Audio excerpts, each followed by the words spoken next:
So after around 6 months of waiting, we finally get to see the new Intelligent Octopus Go rules.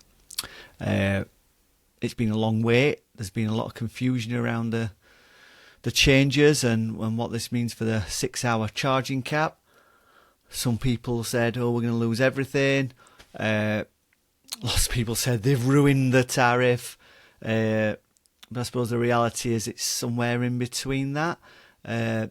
And in a way, I'm glad it's taken a little while for them to bring the guidance out, because it seems like they've thought about it and took on board some of the original feedback.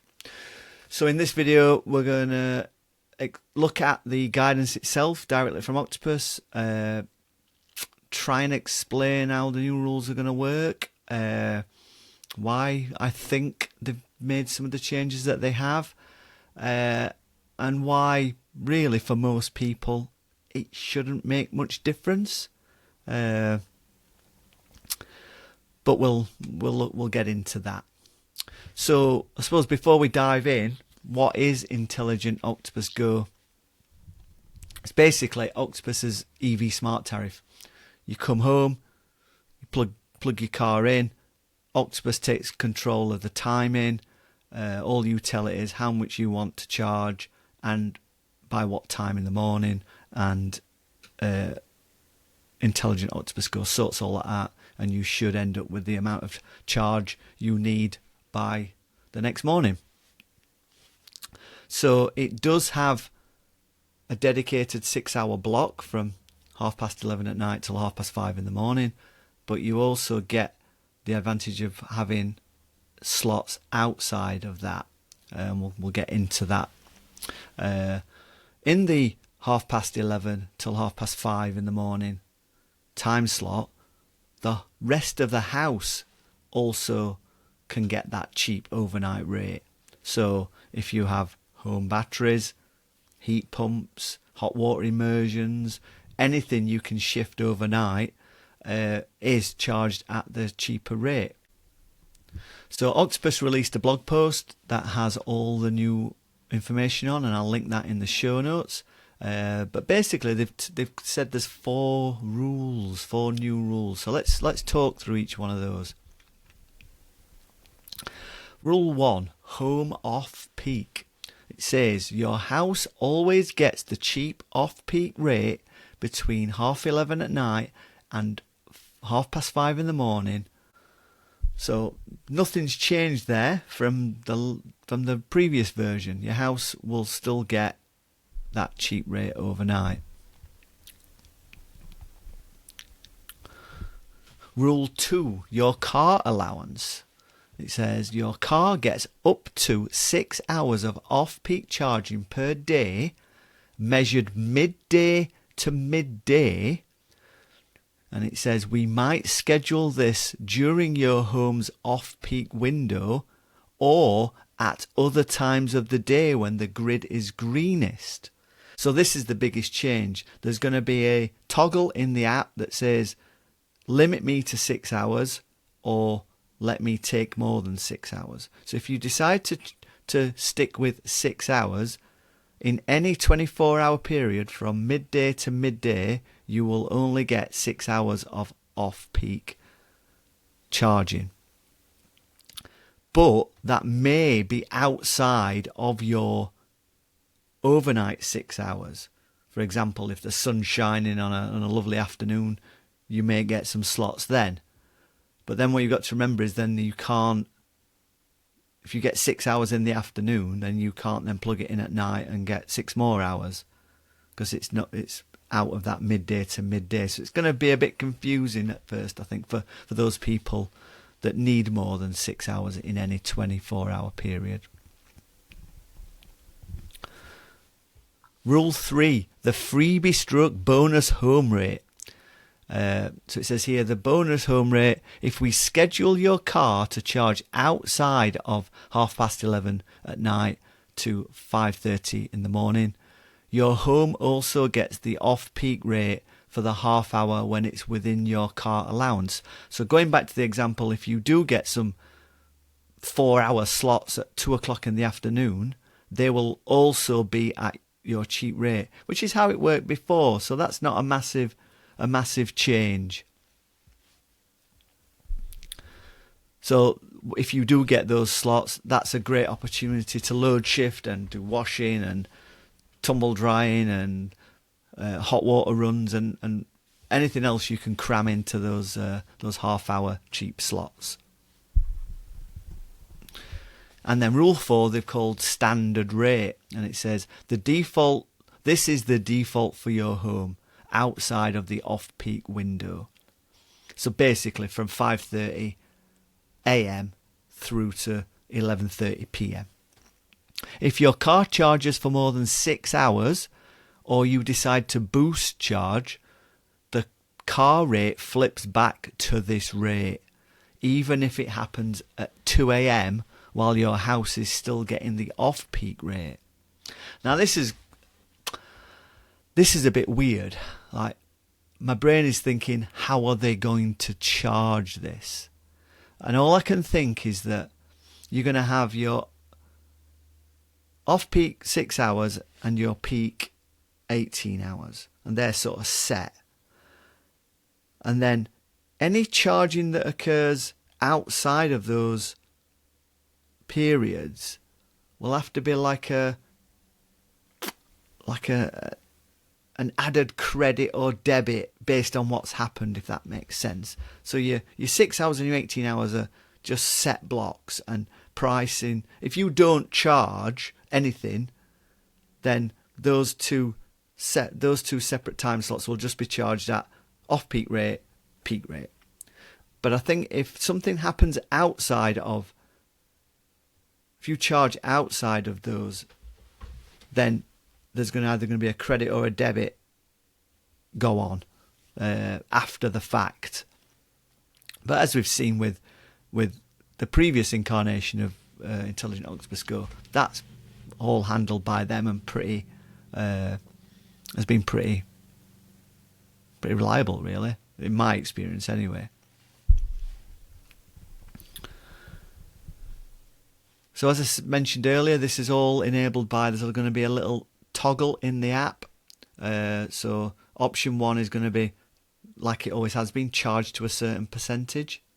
And then the other option is going to be a strict 6-hour limit. So Octopus is letting you choose what you want to do. But I suppose it's not you're not limited to 6. It's not a 6-hour limit. All you're doing is saying, always, if you toggle the 6-hour limit, you're saying always charge me at the cheap rate for my car charging. If you untick it, there's a chance if you need more than 6 hours to fill your car, then the end of that is going to be in the more expensive period. And I'll go into an example about how that might work. I think what Octopus are trying to get us to do is have a little mindset change with our cars. I was lucky enough to speak to Alex Schoch from Octopus Energy in a recent Energy Unwrapped podcast episode, where he sort of went through why Intelligent Octopus is having to change. I'll put a link in the show notes for that if you want to go and have a listen to that. But basically, I think they want us to plug in more often and do smaller charges, because that is more flexible to them to be able to move things around, and that makes sense, rather than being in the petrol mindset of getting right down to when it beeps at you and says 25 miles left, then you go to the petrol station and fill it right up to the top. I think that is an old school mentality, and it's something we probably need to get out of. Maybe we just need to all get in the habit of when we come home, plug our car in, even if it only needs a little bit of charge. One of the telling figures from the podcast was that I think he said that most people only do like 2 hours of charging. So obviously they've got all the numbers to back that up. So let's give a couple of examples here, and I'll use me as an example. one of our cars is a Renault Zoe, so it's got a 50 kilowatt hour battery. A single phase home charger is normally capable of 7 kilowatts per hour. So with my Zoe, for 6 hours, that's 42 kilowatt hours, I could take my Zoe right down to 15%, plug it in, and I'd still get back up to 100. So for us with smaller cars, I don't think this is really going to be an issue. As your battery gets bigger in your car, this is where I think people are going to run into trouble, especially if you want to run it really down low and then fill. For example, our other EV is a Hyundai Kona, which has got a 64 kilowatt hour battery. So to get back up to full, I'd have to make sure I plug in at around 35% to get those 6 hours at 7 kilowatts per hour, 42 kilowatt hours. So as you can see, as the battery size increases, it's going to become more and more difficult to fill in that 6 hours.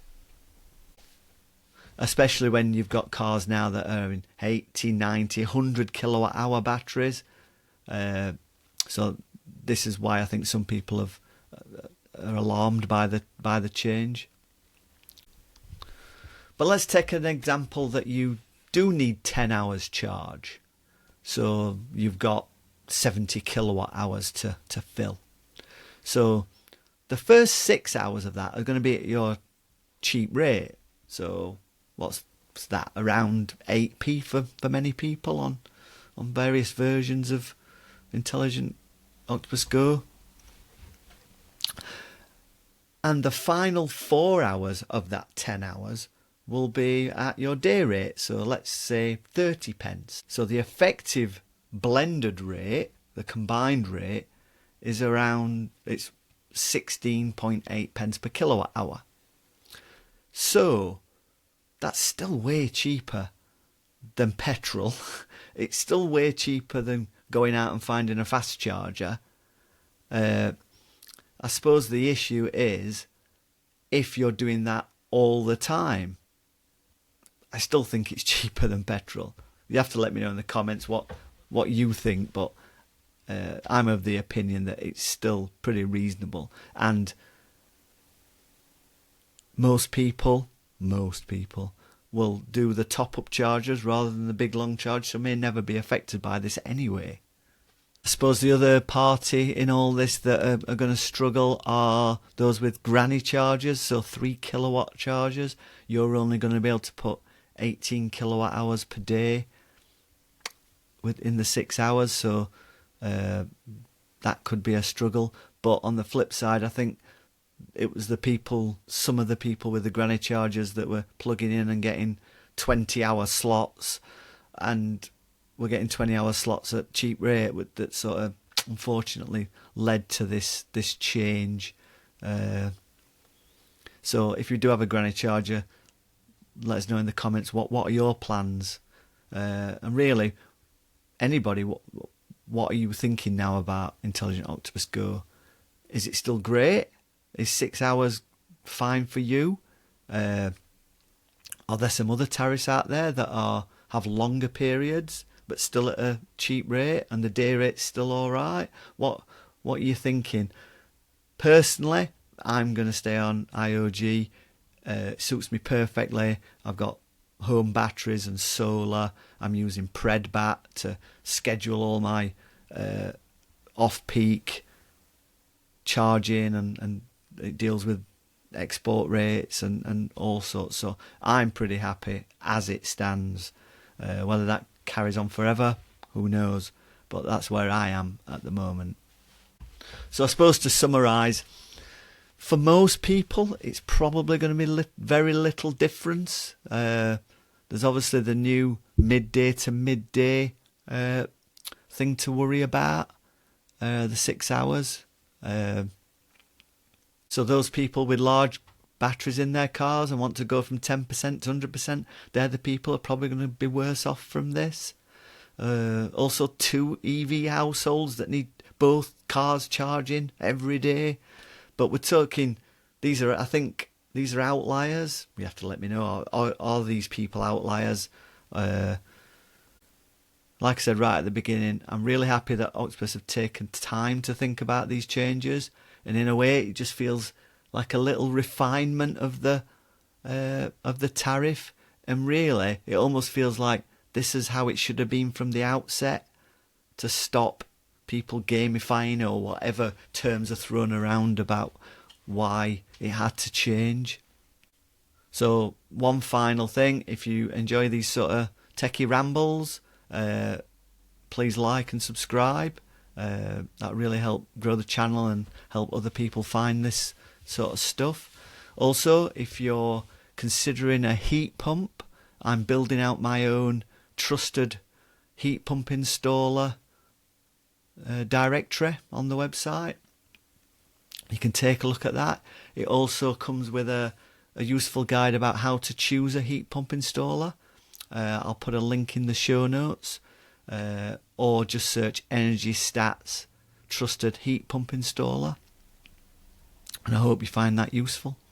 With that, let's finish this one off, and we'll see you next time.